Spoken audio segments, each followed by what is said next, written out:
Good evening, everybody. It is Tuesday, and we're going to call it, this is going to be Tuesday. This is Seafood Tuesday, Gumbo Tuesday. I decided I wanted to cook some gumbo. Tony is home today, so I'm cooking a big old pot of gumbo. I'm going to take him some gumbo, make his J. So let's get started. This is time. I had a taste for this gumbo earlier last week and I never made it. So here it is today, y'all.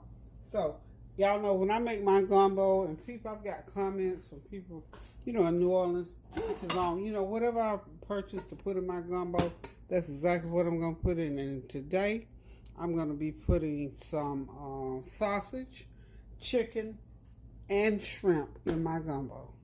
I'm going to be putting, let's get over here a little bit.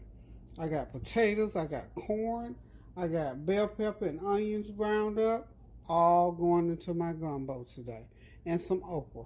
So that's gumbo Peggie style, and it's the style of gumbo that my family just love. We eat it. We're going to cook a little rice to put over it, and we're just going to be happy campers. So what I'm going to do first is go ahead and get my I've ground up 3 cups rather, bell pepper, celery, and onions. I'm going to go ahead and get it going. Y'all know I like to saute my veggies first before I put them into whatever I'm cooking. So we're going to let those saute. I'm going to get that grease as hot as you can and just let those peppers and onions saute. Then I'm going to throw in my sausage. I've got some beef kielbasa sausage to put in there. I don't do the andouille. I haven't been able to find a really good one that I really like, so I always do a pork, or a real good pork, or a real good beef sausage. So the Eckrich Farm kielbasa is good. Gives that gumbo a very good flavor. And I believe, prayerfully, I won't have to put any salt, if at all. I'm still working on my salt situation. I have boiled some chicken and seasoned it up real good. I got all these good seasoning. I am so excited. So, I'm going to be using some Trader Joe's Mushroom and Company seasoning blend. It is yummy, yummy, yummy. This one here called Slap Your Mama. Now, this has a little bit of salt in it, so I'll just use a little bit of that. And that's only to give it a little kick, to make it hot just a little bit. Because, we want that gumbo to have a kick to it. So, okay, I will be using a little bit of jerk seasoning, okay, and of course, I'm going to use my usual little bit of complete seasoning. I'll be using garlic powder, onion powder, and let's see, I don't have any Tony Chartres. I bought this Japanese multi-purpose seasoning, and what it is seaweed, so it's fishy, so y'all know I'm going to put some of that in there. It's not real salty, but it tastes very good. So I'm just going to pull out all the stops and put in all of my different, and to me, unless you have a specific kind of, and of course I've got, look, this is private stock, this is the last, this gumbo filet, International Gumbo Filet, even though this is not the filet by Louisiana Gumbo Filet. This is something else that someone else gave me, and I use this bottle. Y'all, I'm telling you, that filet is over 15 years old, and I use it very sparingly. So I'll be putting some of that in there. And we're just going to have us a good old time with this pot of gumbo. So I'm letting my peppers and onions cook. Now I'm getting ready to go ahead and just put my sausage in and let them start to saute. That is 1 pound of sausage. And I do this to pull the flavor to the surface, okay? So we're going to let those cook. Then I'll just start throwing, those 2 things I know in particular I put in first, okay? So this just, like I said, this pulls the flavor and get things going. I've diced some potatoes to put in there. And like I said, when I make a dish, the same dish, I might make it 10 different ways. I like variety, okay? I'm going to put another tablespoon of, no, not yet. I may put some more olive oil. I use olive oil when I'm cooking for my oil. We'll try to see in that pot. Okay. Okay. So I always like to saute maybe about 15 minutes before I actually put my other ingredients in. I am going to put another couple tablespoons of olive oil in there because I'm going to throw my potatoes in there in a minute. Okay? Okay. So we're just going to let that simmer right there, and I'll be right back. Okay, y'all, I got my onions and my sausage and my peppers. They're all sauteed. My peppers and onions, as you can see, are very finely chopped in my food chopper. So the next thing I'm going to do, I went ahead and microwave those potatoes in. I cooked them about halfway. Everything all mixed in. Haven't put any salt in yet, y'all. Okay. I'm going to add a little bit of smoked paprika. This is going to be so good. Now, I think this smoked paprika may have a little bit of salt content, but that's okay. It's okay. I have to be careful not to add too much. I don't want that smoke taste to take over. Okay? Okay? Now, next thing I'm going to get, this is some chicken. I boiled it and deboned it. So y'all just see it go in there. And that's the juice. That's real concentrated juice.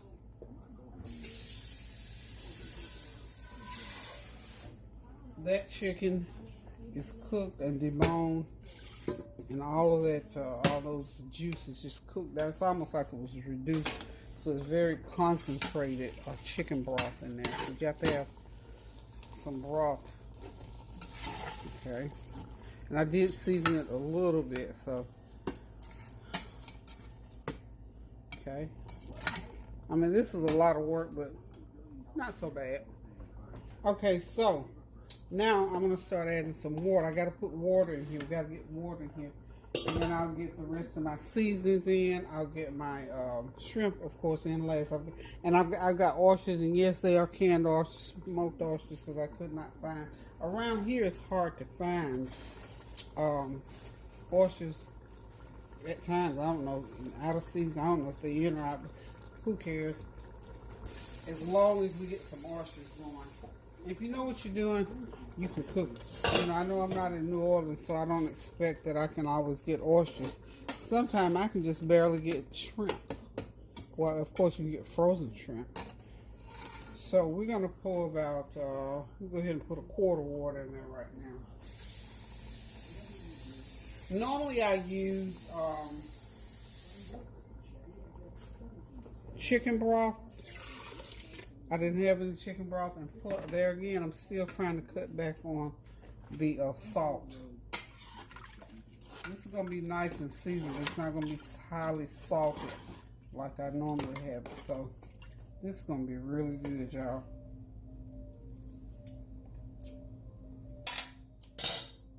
Excuse me. Oh, that kind of had a little kick to it, whatever that was. I got a hold of something.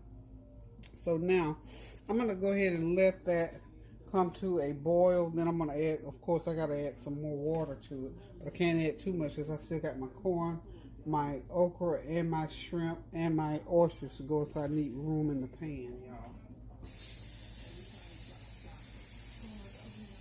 I'm going to put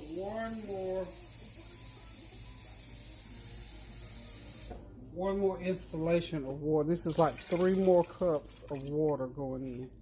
And I'm going to hold off right there because, like I said, I don't want to get the pan too full.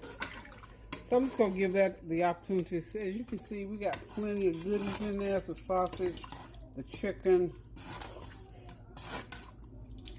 and the veggies, and the potatoes too. Okay, hang tight. I'll be right back. I've gone ahead and put a tablespoon of that gumbo filet and a teaspoon of black pepper into my mixture there so it can just boil right along with it. I've got some fish sauce that I'm going to put in there. I'm going to put a couple of tablespoons of fish sauce. There we go. that has a little salt content, but I'm not going to put any extra salt in there at all. So let's get that boiling, and let's see what else. Oh, I'm going to use both kinds of garlic. I've got my minced garlic. I'm going to go ahead and put a tablespoon or two of my minced garlic in there. And of course, I want to put some dry garlic in.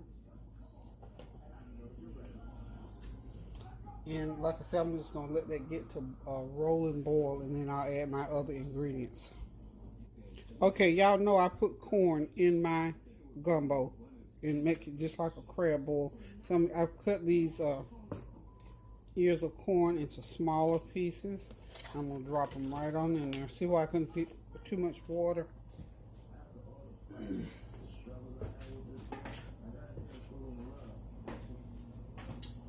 So we're going to let that come to a boil. I always put the shrimp in last. That'll be the last thing I put in there is a shrimp. And I got a couple more seasonings. Now look at this. This is shrimp and crab oil, a boil. Honey, look, this stuff's so hot. You have to really watch it. And I'm just going to put just a tad in there. That's how hot it is to me. That's why I don't fool with a bunch of that Old Bay and all that. Whew, sometimes it gets in the back of my throat. And I don't really have any Old Bay. So I'm just going to use a little bit of this Cajun seasoning. It is hot too. I'm just going to use a teaspoon of that Cajun seasoning in there. And it has a little bit of salt content. So we're just going to... I'm so excited that my child is out of the hospital. Whew. Lord Jesus, I've been praying all day, all night since he's been in there. So he's out now. It's getting there, y'all. It's getting there. I'm not, like I said, I'm not putting a lot of salt. If anybody else needs more salt, they can add their own salt. I'm scared of this little crab oil stuff. I'm telling you, it's so hot. Put a little, just a little bit more. It has a good, that crab oil flavor into it. But I'm here to tell you, that's some hot stuff. I just can't deal with that real hot stuff. And let's see. I'm going to put a little bit of my jerk seasoning.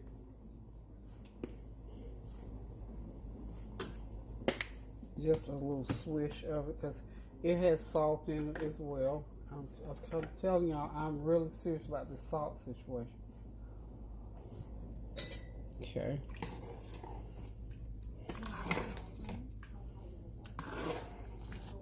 And this will be good. I know Tony will enjoy this. This will be something good and hot in his stomach. It's real brothy. Real brothy. So I'm gonna let it cook. Then I still got, when it starts to boil, I'm gonna put my okra in. I'll drop those oysters in, and the last thing I drop in will be my shrimp. I'm putting a pound of shrimp in there. So okay, it's starting to boil. I'm gonna put 2 cups of okra in there.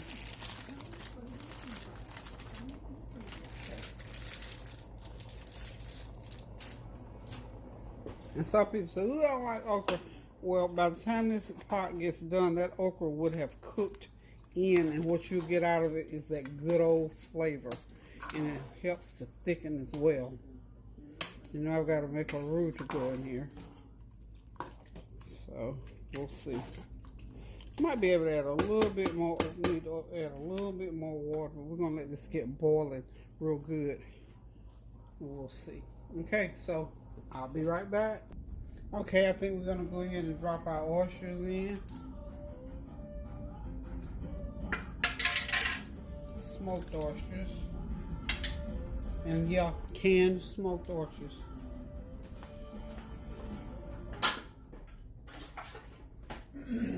They work really fine for us.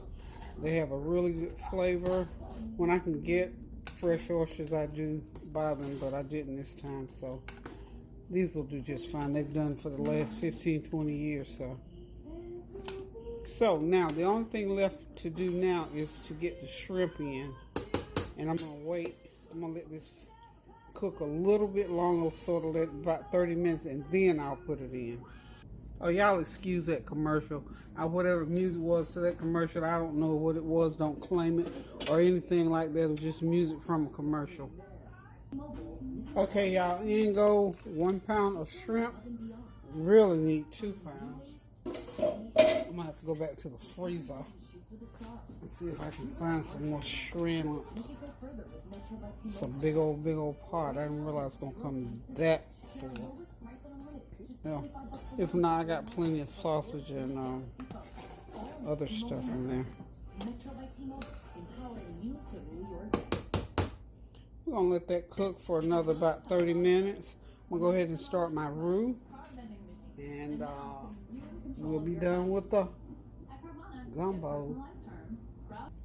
Okay, y'all, it's time to make this roux for the gumbo. It's about a cup of roux. I'm gonna get it real. I'm not gonna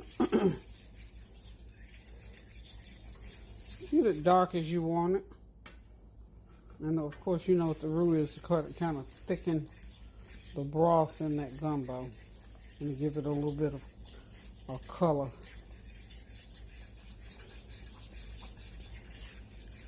As you see, you have to have that heat all the way up on high, all the way up to high, and then you can't leave it now. You got to keep stirring it, and when you get to the color that you want it, simply pour it in. I'm not going to make a black roux this time, just a deep brown roux. And let me just say this to you as well. Be careful when you're putting that roux in, because that stuff is so hot. And as soon as it hits that hot water in that gumbo, it's going to start popping, y'all. I think I'm going to let it go right here because my pot is so full, and I don't want that hot stuff to jump back on my hand. So you have to see how it pops up. Oh, wow, I'm not letting y'all see. I'm not letting y'all see. I thought I hit my... Okay.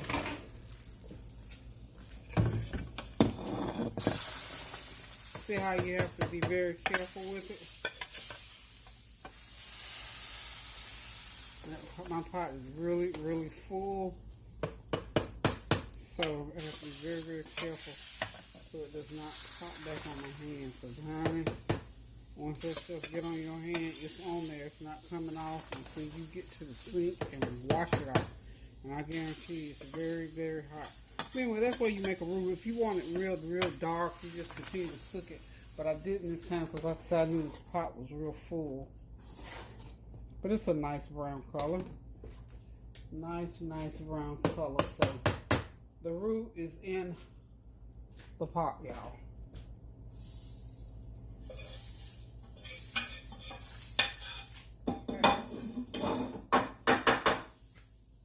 Alrighty. So what I'm gonna do is just let that that'll make it thick, but it thickens it up somewhat. Okay. It's a nice brown roux. Okay, we're about done.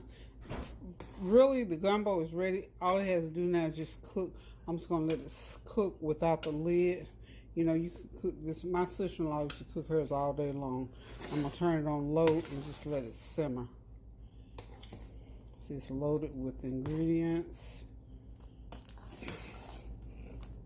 Okay, we got gumbo, y'all, and of course I've got a pot of rice on the back of the stove back there. So if anybody wants, usually like a little rice with your gumbo, just you know, put you about half a cup of rice in your bowl and put a big old bowl of gumbo, about 2 cups of gumbo over it, and wow, you got yourself something good to eat. So everything is cooking well.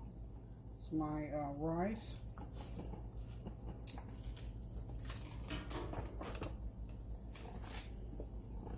So by the time that rice gets done, we can eat it at this point, but I always let my gumbo continue to simmer because you want it to cook a few hours. It's just one of those things, just like soup. When you cook soup, you don't do 1 or 2 hour soup. You do just about all day long soup, 4 or 5 hour soup. So same thing with my gumbo. Okay, hold on, I'll be right back. Okay, y'all, the gumbo is done. It's ready to be eaten. It looks good. It smells good. It tastes good. Thank y'all for hanging out with me while I do my Tuesday gumbo. Listen, guys, remember to keep those prayers going up now so the blessings will continue to come down. Pray without ceasing. Do something good for somebody. Say a kind word. Send a card, a note, or a phone call. Whatever it takes to make someone's day. And listen, you could even run in there right quick and make some gumbo, make a pot of soup, broth, or whatever, and share it with someone. Sharing this with Tony is going to make his day. He's all excited about the prospect rather, of getting some of Mama's gumbo. So tomorrow he'll be able to partake. It's kind of late in the evening now. But anyway, I want to just thank y'all again for your prayers and encouragement as he's been convalescing. He's home now. He's resting, and he's excited about being home in familiar surroundings. I am excited because let me tell you one thing about it. God answers prayers, and I thank him over and over again every single day for everything that he does in my life. And I know he brought my son through. And I want to thank y'all too for being diligent about standing in the gap and praying as we continue to do for you. So remember now, keep those prayers going up so the blessings will continue to come down. Pray without ceasing. And until I decide to cook something else again, y'all, love you. Toodaloo.